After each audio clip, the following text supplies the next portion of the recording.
Bogotá, Colombia, just before 3 p.m. on the afternoon of December 2nd, 1993. From a hotel room, a 16-year-old is on the phone to his father, who is some 300 miles away in Medellín, Cocaine City. The son is Juan Pablo Escobar, the father, Pablo Escobar, the world's most wanted drug lord. The phones they're using and the words they speak are betraying them. On their trail is another father and son team, leading an elite squad of Colombian police. Él está ahí. Vamos, adelante.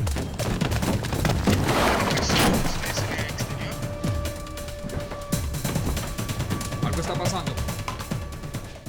Pablo Escobar was the king of cocaine. For years, he terrorized and murdered thousands of people and made billions of dollars. Now, the tables are about to be turned.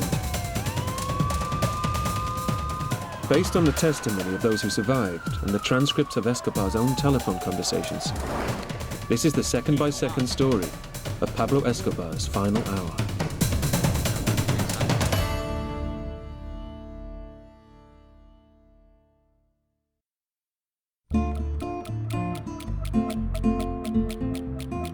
Pablo Escobar's last hour begins in a faceless house in a modest suburb of Medellín, Colombia. It's the final bolt hole, with just one guard and an aunt to care for him.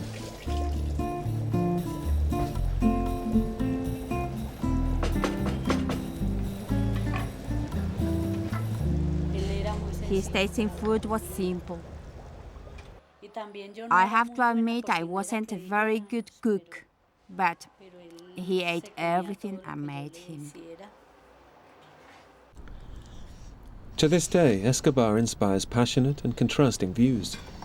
To Aunt Luz Miller, he's simply the favorite and heroic nephew. He was a very intelligent, beloved, serious, and sensitive person. In short, a man of quality. When he was alive, oh Maria, he could have been president. I tell you, he could have been president. To his pursuers, he's simply the greatest criminal in history. For me, he was a psychopath. That was a description of Pablo Escobar. He was a difficult man to understand because he had some social awareness. He liked to help the poor, but he also killed poor people. Pero también asesinaba pobres. I probably hated him. He was one of those individuals that, I despised. Limón.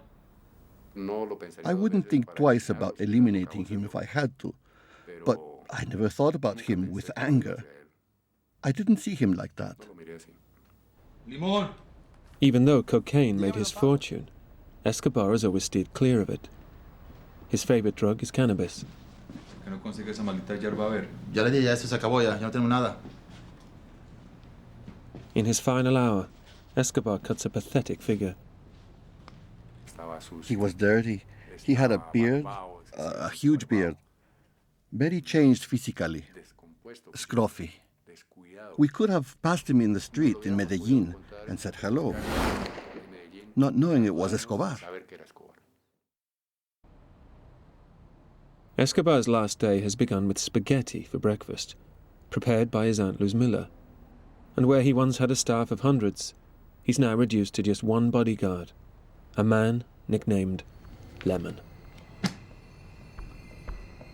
Limón. Escobar wants to speak to his wife and children in Bogotá, but calling them will be fatal. Llame a ver. Whoever he pretends to be. Diga que es un periodista. Buenas tardes, Hotel Tequendama. Aló, buenas tardes, doña Cecilia. Por favor, ¿me podrás comunicar con la familia Escobar? But in 55 minutes, these calls will lead to death. Pablo Escobar waits to speak to his family. He knows it's possible his phone is bugged, so his bodyguard, pretending to be a journalist, sets up the call. Coronel, están en la línea. Dígale que no están contestando. Manténganlo en la línea que ustedes van a seguir intentando. The phone operator is working for Colonel Hugo Martinez, who is in control of the whole operation to find Escobar. Ellos están hablando otra vez. Ustedes no deben de estar tan lejos. Los Olivos no es un área tan grande. Colonel Martinez's son, Hugo Jr., tracks Escobar's every word from a mobile surveillance unit. Hugo has some surveillance equipment that scans the local area. It signals the strength and where the telephone signal is coming from. The nearer they get, the stronger it grows. The blue signal follows the course of Hugo's van as he electronically scans the area, searching for Escobar's phone signal. Lo siento, en este momento no me contestan, pero el teléfono sigue sonando.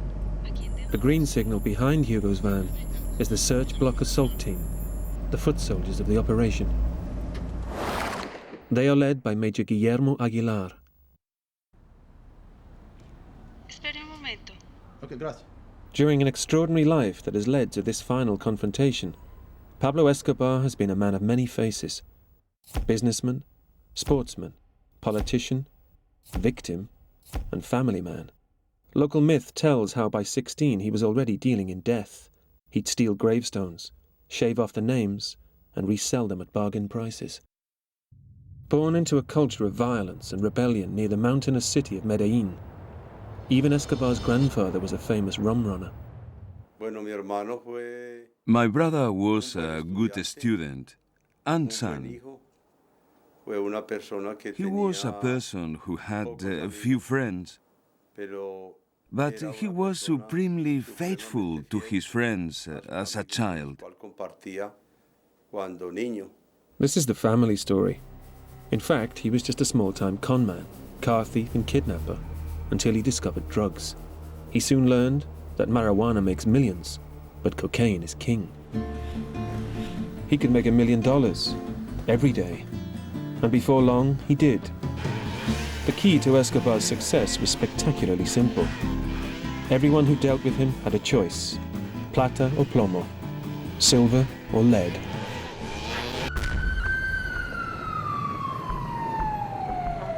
When he was arrested in 1976 with 39 kilos of cocaine, the judge received a death threat. The two arresting officers were murdered. The judge who signed his arrest warrant was murdered. The journalist who published an account of the arrest was murdered. The newspaper where the journalist worked was bombed.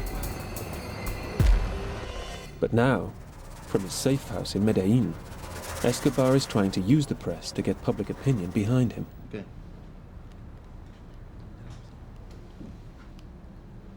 ¿Aló? Ya me contestaron. Tío, que espero que están Un ocupados. momento, ya lo comunico. Ya estoy marcando. Ok, gracias. His 16-year-old son, Juan Pablo, has set up an interview with a local newspaper. He relays the questions to his father. According to Colombian intelligence, Juan Pablo is already well steeped in the family's traditions. We heard reports that when he was 16 years old, he was involved in the assassination of some policemen. Allegedly, he was being groomed by the father to basically take over the business. The chances of that are now remote. Juan Pablo's role is now to be his father's intermediary with the press. ¿Qué más pues? Escobar's purpose in giving an interview is to win public support for his campaign to get his family out of Colombia. In return, he's saying he will give himself up. Estoy listo todavía. A ver, ¿cómo es la cosa? Dicen que nos dan un enfoque muy teso, pues, pero que a nivel más familiar. Y nosotros tenemos que dar una imagen más familiar. As Escobar receives the questions from his son, Colonel Martinez and Hugo listen intently, hoping to get a fix on his position. Bueno, si quieres hagamos una cosa. Señor. Vuélvame a llamar ahorita y yo le tengo el número del fax. Lo que pasa es que son muchas preguntas. There's a strange symmetry about this story. Two families, two fathers and sons, playing a deadly game of cat and mouse. He knew we were recording him, listening to him through electronic surveillance. He didn't allow himself any phone calls longer than 2 or 3 minutes. he would cut them off saying, "Stop there, don't speak anymore." He was very careful so we couldn't find him. Voltea aquí a la izquierda. Escobar está ahí. Oye, es lejos. ¿Dónde está? Necesitamos la información.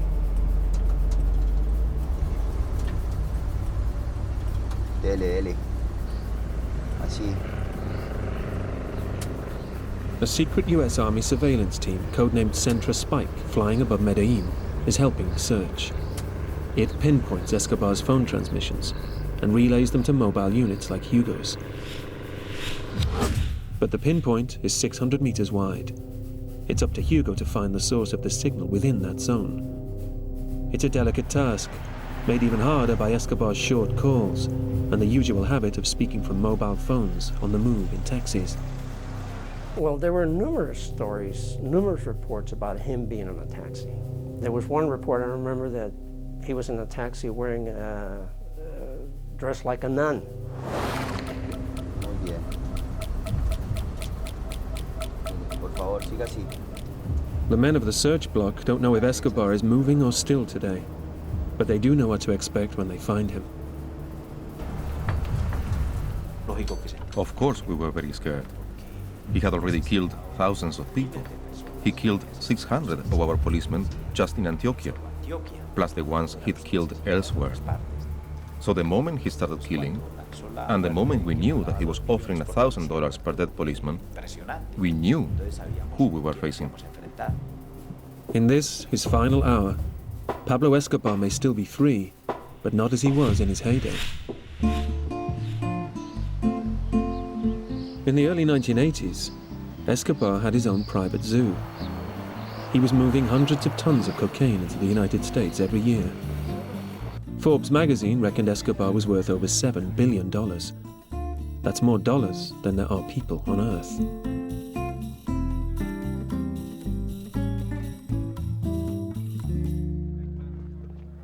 Shipments of multi-hundred kilos of cocaine were quite common.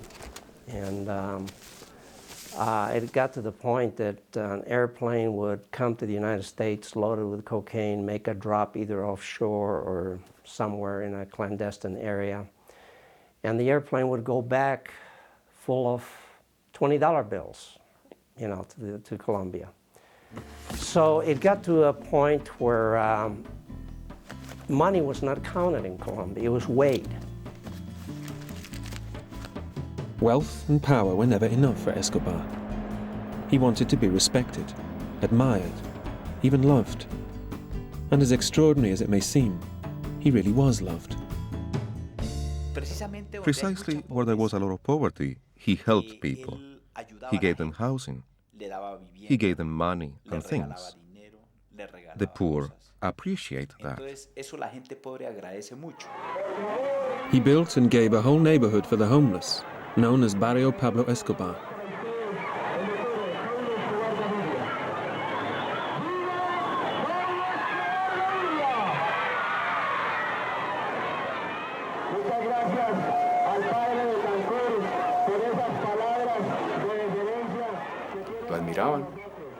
They admired him. For them, he was a Robin Hood. He robbed to help the poor. Or so he made it look. In return, the poor were ferociously loyal. They became his army of spies on street corners, in taxis, even inside the police itself.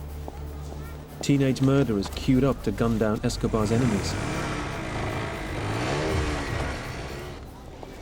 He was so popular that by 1982 he was voted into the Colombian Congress. But soon after being elected, Escobar was publicly denounced as a drug trafficker and forced to resign his seat. It all began to unravel. On March 10, 1984, the Colombian Minister of Justice, Rodrigo Lara, authorized the seizure of a group of cocaine laboratories hidden in the jungle of Caquetá province. It turned out to be the biggest cocaine seizure in history. $1 billion of Escobar's cocaine was destroyed. Furious, he had Justice Minister Lara gunned down in his car. the Colombian government hit back with a new tactic. It introduced laws to allow drug traffickers to be extradited and tried in the United States. For Escobar, this meant war. No one crossed him and lived, as one former business partner discovered. But somehow or other, this individual did something that Escobar did not approve of. And he wanted to make an example of him in front of everybody else. And allegedly, they hung him from the tree by the arms and poured gasoline on him and burned him. And the whole message was, this is what happens if you cross me. Another thing he used to say, when a cockroach is killed, I get the blame. If anyone is killed, I get the blame. Everything was blamed on him. But Pablo's sins have caught up with him. He has 40 minutes to live. Mira, papi, es que son muchas. Son por ahí 40 preguntas. ¿No será que me las puede enviar? Siga. The Escobars are back on the phone. Hugo is honing in on Pablo Escobar's signal. ¿Qué hago, mi teniente? Siga así. Mantenga la misma velocidad. Hugo keeps circling his target, fed with information from his assistant in the back of the van.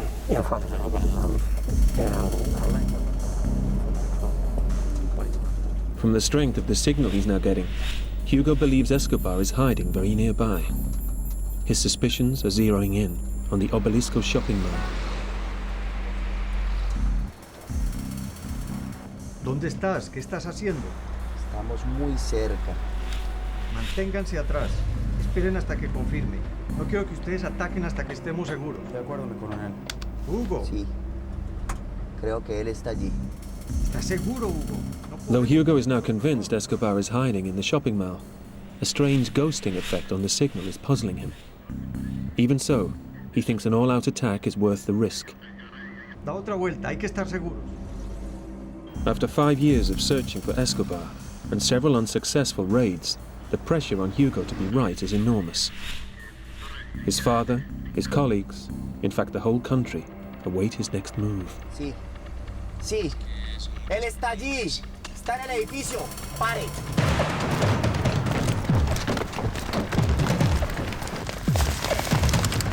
Allá. Allá. Uno, conmigo. Vamos, vamos.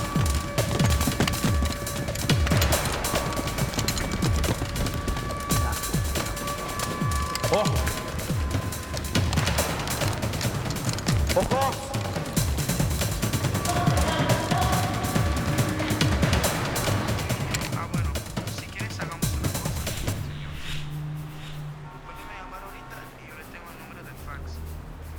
Hugo now sees there is a problem. If Escobar was somewhere in the shopping mall, he would be hearing and reacting to the commotion around him. But wherever Escobar is, all is quiet.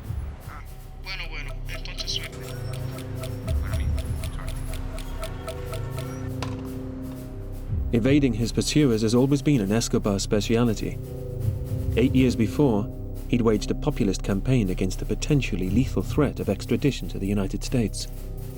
Yo estoy en desacuerdo con el tratado de extradición porque el tratado de extradición viola la Constitución colombiana en 23 artículos, atenta contra los derechos humanos porque todo el pueblo colombiano está contra él. He used to say, I prefer a grave in Colombia to jail in the United States. That said, Escobar enjoyed thumbing his nose at the Americans by slipping in undetected for a little sightseeing, as this photo outside the White House shows.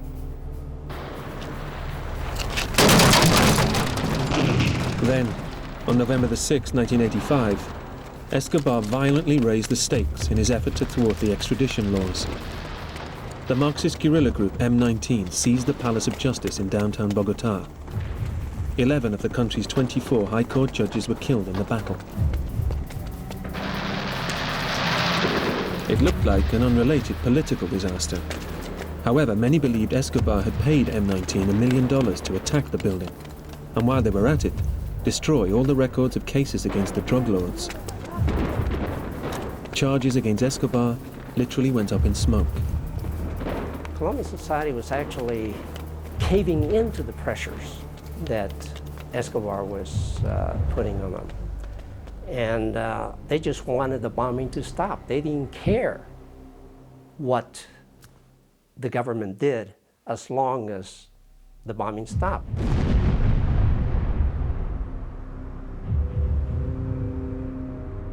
The country was crumbling in the face of Escobar's onslaught. The government turned to the American president, George Bush, for help. Our outrage against drugs unites us, brings us together behind this one plan of action. For the drug kingpins, the death penalty. President Bush sent in the experts. Pero había una ayuda muy importante que era de la DEA. We received some important help from the U.S. Drug Enforcement Agency. They trained us in special operations, combat shooting, and explosives. They gave us electronic surveillance and scanning technology to do triangulation and to listen to all the movements of Pablo Escobar's organization. And so began the search block, the elite squad under the command of Colonel Martinez, which for 5 years has hunted Escobar. Haremos sin descanso porque queremos vivir en otro país y estudiar modestamente, sin guardaespaldas, clandestinamente y ojalá con el nombre y el apellido cambiado. ¿La cogió, mijo? Aguilar. By now, it's clear that the search in the shopping mall has gone badly wrong. Algo está mal. Hugo. No. Hugo. No. Escobar no está aquí. There's a further problem. Amidst all the confusion, the search block miss Hugo's call that Escobar isn't in the shopping center. Hugo heads off alone to find Escobar. Pablo Escobar has terrorized and outwitted the Colombian authorities for years. Though he seems to have escaped again, it's just 30 minutes till the dragnet closes in.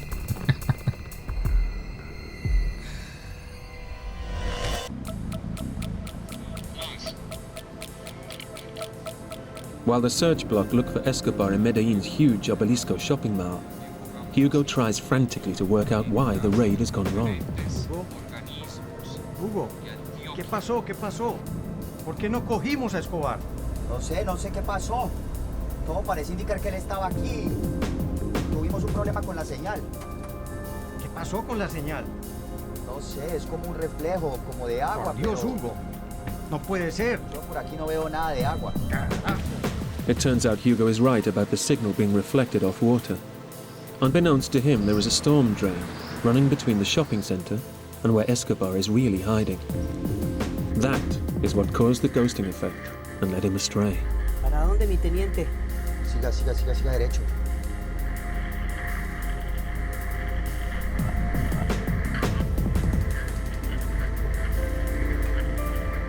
Voltea aquí a la izquierda.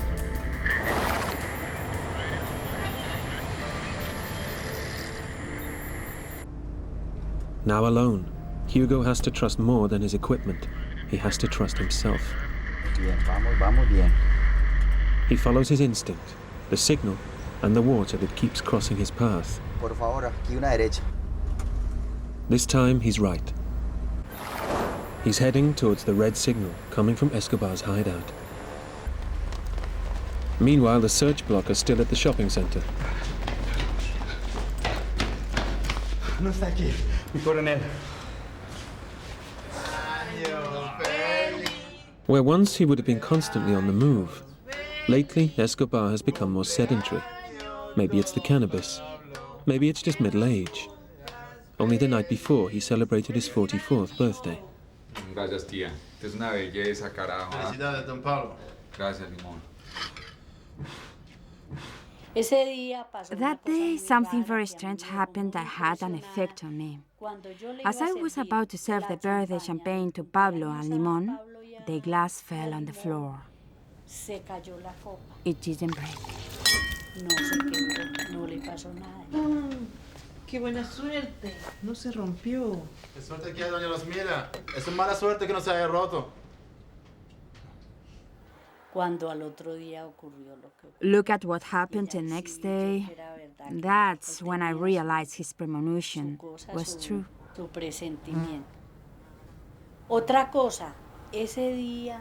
And there was another thing. That day, there had been a fly buzzing around Pablo's face. Like this. Like this, like this. It was one of those that feed on corpses. That was the day before the death.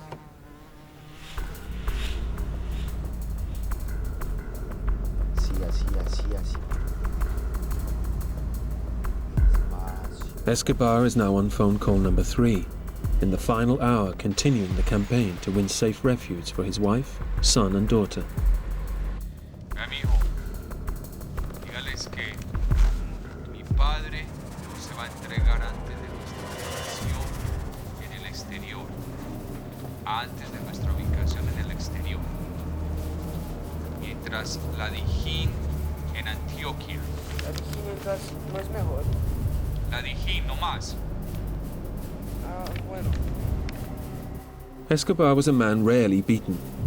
By June 1991, he bombed Colombia to a standstill. The government threw in the towel and finally cancelled the extradition law. In exchange, Escobar handed himself in, knowing he'd won again. He was sent to prison, but very much on his own terms. In La Catedral, the prison where Escobar spent some time after he turned himself in, was really nothing more than a country club. He was calling the shots on operations. He was receiving a percentage of anything that took place, throughout the Medellin cartel. He built a discotheque in the prison. He built a soccer field with lights. The prison cells were better than most hotels in Colombia. It was an incredible facility, incredible.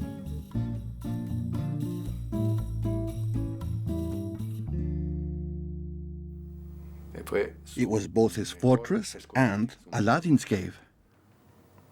¿Qué fue lo que pasó, mi coronel? No pasó nada. Esté alerta.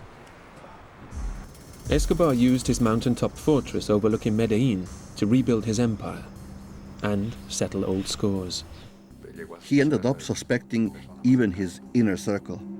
He was already a bit paranoid. In July 1992, he called a meeting of senior traffickers. Suspecting his business partners, the Moncada and Galliano brothers, of creaming off profits, he hung them upside down and tortured them to death. Torture turned into actually cutting off fingers, hands, and in essence, ripping the body apart in an effort to make sure that they would never be found. President Gaviria tried to move Escobar to a real prison, but Escobar was having none of it. He simply walked past the army battalions sent to get him and escaped. They were too intimidated to stop him. It was just like, I'm going, and he went. He fooled everyone, including the authorities. By the time the sun came up, he'd been gone 2 or 3 hours. But by leaving his luxury fortress, Escobar had made the biggest mistake of his life. The government's answer was to throw money at the problem and offer a large reward for his capture. Escobar's former business associates had their own solution. They started to throw bombs at him. Enraged by the murder of the Moncada and Galliano brothers, and worried they would be next, Escobar's old trafficking pals revolted. A vigilante group appeared, known as Los Pepes, people persecuted by Pablo Escobar. They wreaked a terrible and sudden revenge. In essence, they used the same tactics that Pablo utilized to control the country.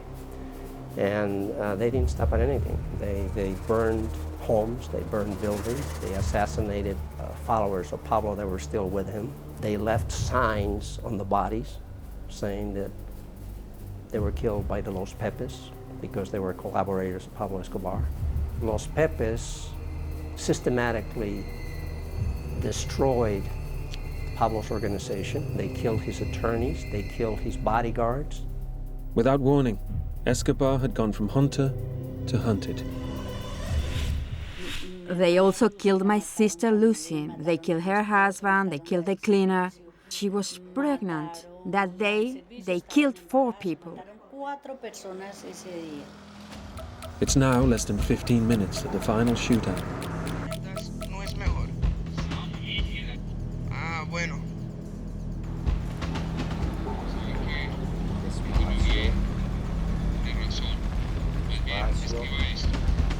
Mientras los diferentes organismos en Antioquia sigan secuestrando, torturando y cometiendo masacres en las esquinas.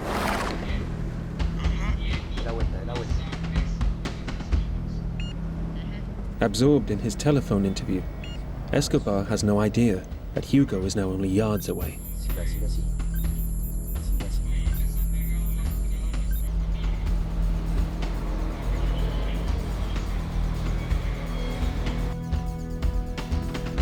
Dígales que nosotros estamos dispuestos a tocar todas las puertas de las embajadas del mundo.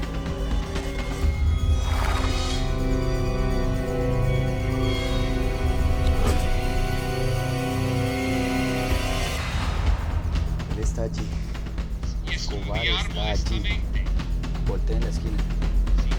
It's an extraordinary moment, as after 5 long years, the hunter and the hunted have locked eyes. Papá, papá, lo encontré, lo cogí, lo encontré, papá. ¿Dónde? Aquí, está en la casa. No, pero no sé, yo creo que él me vio, él debe estar con sus sicarios, no sé, a lo mejor hay más en la calle, no sé.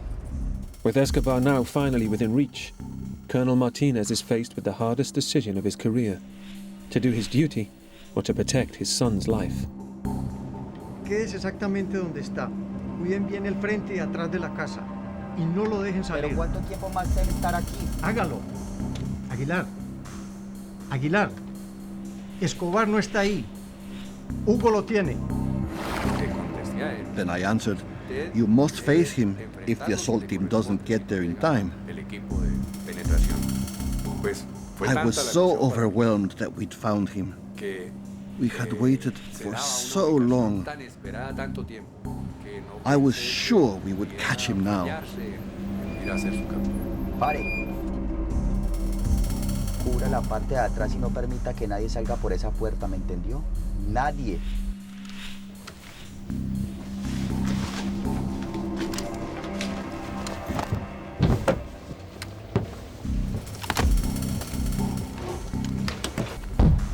Vamos, dele. Voltea aquí, voltea aquí.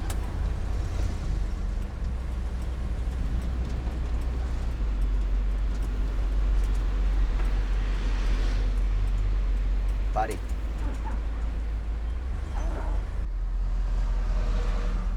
Saque su arma. ¿Quién? ¿Yo, mi teniente? Sí, usted, ya. Mire, el número es 45 de 94, ¿me entendió? En toda la mitad de la cuadra a la derecha. Vaya y cubra la parte de atrás que yo cubro el frente. Nosotros nos vamos a meter ahí, ¿cierto, mi teniente? Usted y yo solos vamos a coger a Pablo Escobar. Vamos a asegurar las puertas, hermano. El bloque debe estar por llegar, ¿me entendió? With the search block still some distance away, Hugo and his driver prepared to tackle the world's most feared criminal on their own.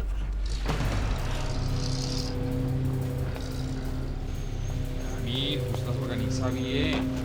La fotografía. Here he is with one driver, Pablo in this house, with no idea with how many people in that house. I can't imagine what Hugo Martinez thought at that moment. I mean, here is a situation where there had been so many false alarms, there had been so many close calls, and finally feeling that he had Pablo in his sight.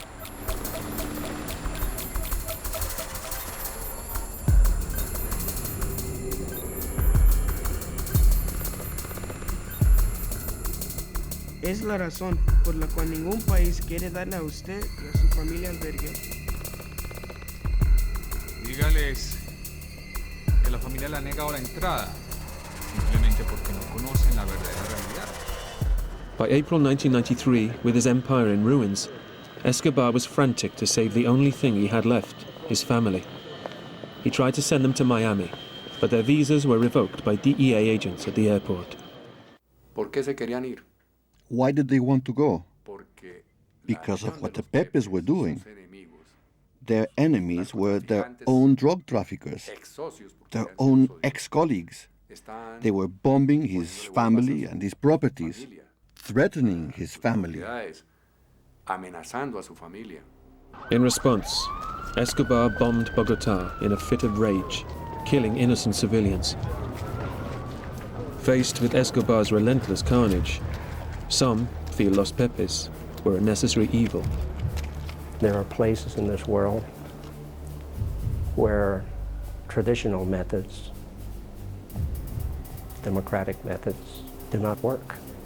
Maybe the only way that you can strive for solutions is through unorthodox methods such as using violence, fighting violence with violence. And it's a sad story, it's a sad truth, and that's reality.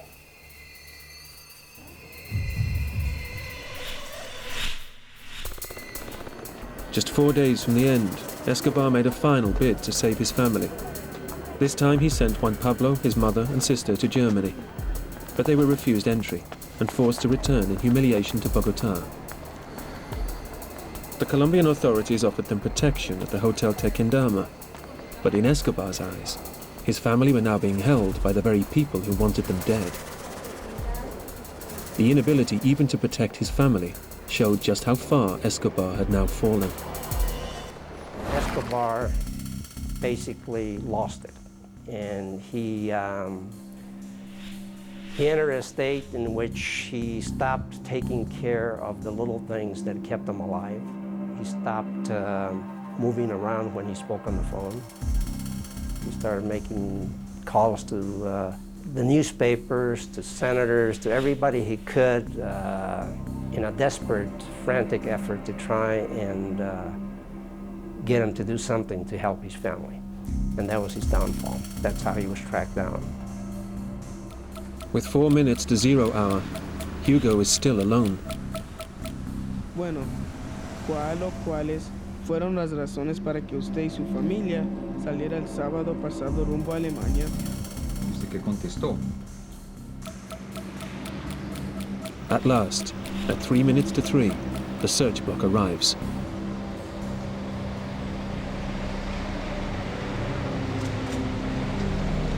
Quickly and quietly, the men surround the house, and marksmen position themselves in the street behind. Sí. ¿Había algún compromiso? As Escobar continues his conversation, the trap snaps shut around him.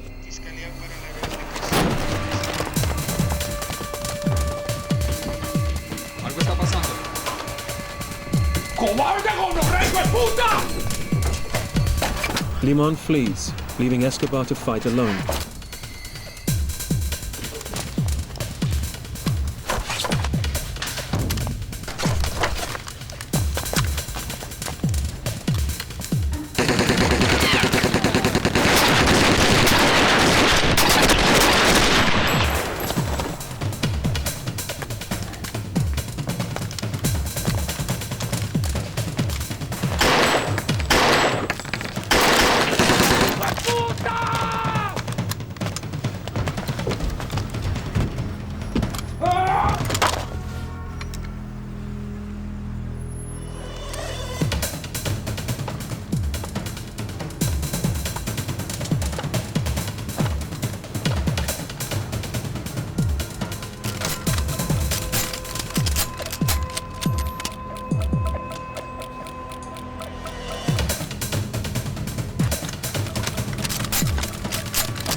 The death of Pablo Escobar is surrounded by as much legend as his life. First, the official version.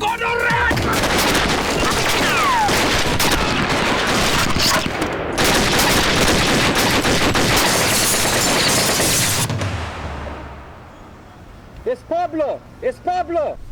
¿Estás bien? Yeah. ¿Estás bien? Yes. We took cover when the shooting started outside. There were at least 300 shots.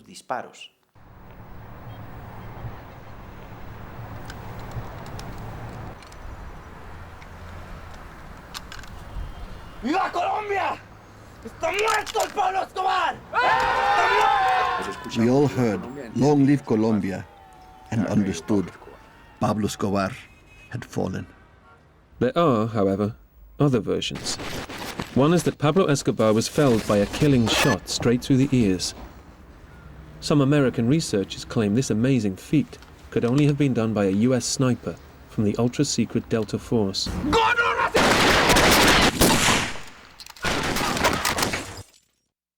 That's absolutely false. I am confident that the Delta Force had nothing to do with this. Escobar's family has another theory.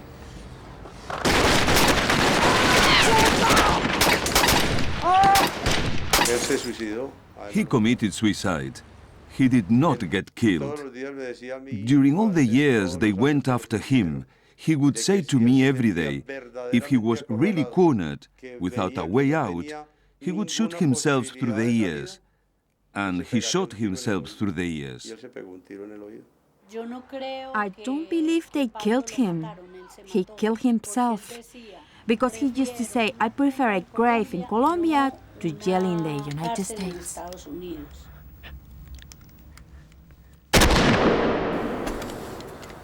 There's one final and less romantic theory.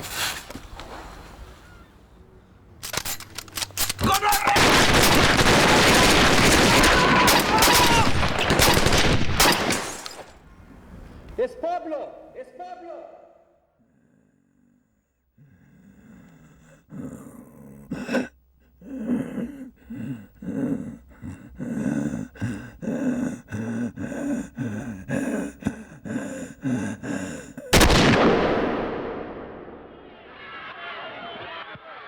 Whatever happened on the roof that day, Pablo Escobar passed into legend. Grief exploded amongst his thousands of bereaved supporters. Yet some believe his death was just Escobar's last trick. I think he is still alive. It's not possible to get a man with so much money, who always stayed ahead of the law, who just walked out of jail so many times. I think he gave a load of cash to some guy who was tired of life. The family would be rich, and he would die instead of Pablo.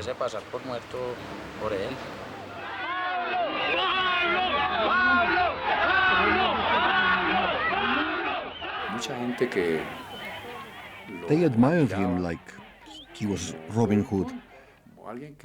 He did spectacular things. He helped the poor, so people don't want his name to die. But he was only a man. He's buried in Medellín. Eran las 3 de la tarde y empiezan a disparar. Les gritan, no soy cobarde, me llaman Pablo Escobar. Con el poder del dinero hizo temblar la nación. Escobar's death casts a shadow that stretches to this very day. When Pablo, his mother and sister Manuela fled to Argentina and changed their names, but are still being chased as the Escobars. Roberto Escobar survived Los Pepes and jail until one day he opened a parcel in the post. His sight and hearing have been permanently damaged. Guillermo Aguilar was hailed for his part in Pablo's death. He is now the governor of Colombia's Santander province.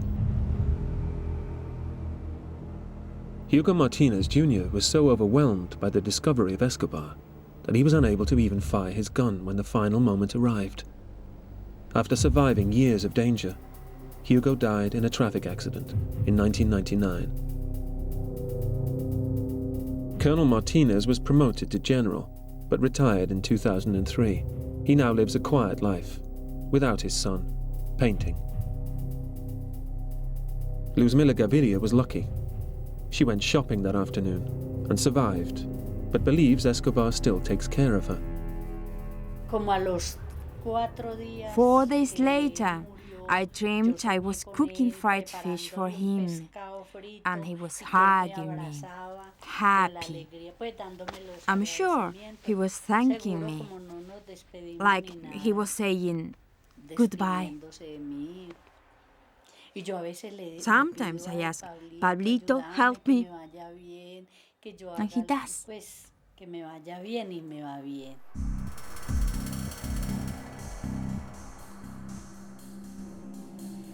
Did the death of Pablo Escobar make any difference to the blizzard of cocaine that blows across America? Despite all the killing, cocaine only got cheaper and more plentiful than even Escobar could ever have dreamed.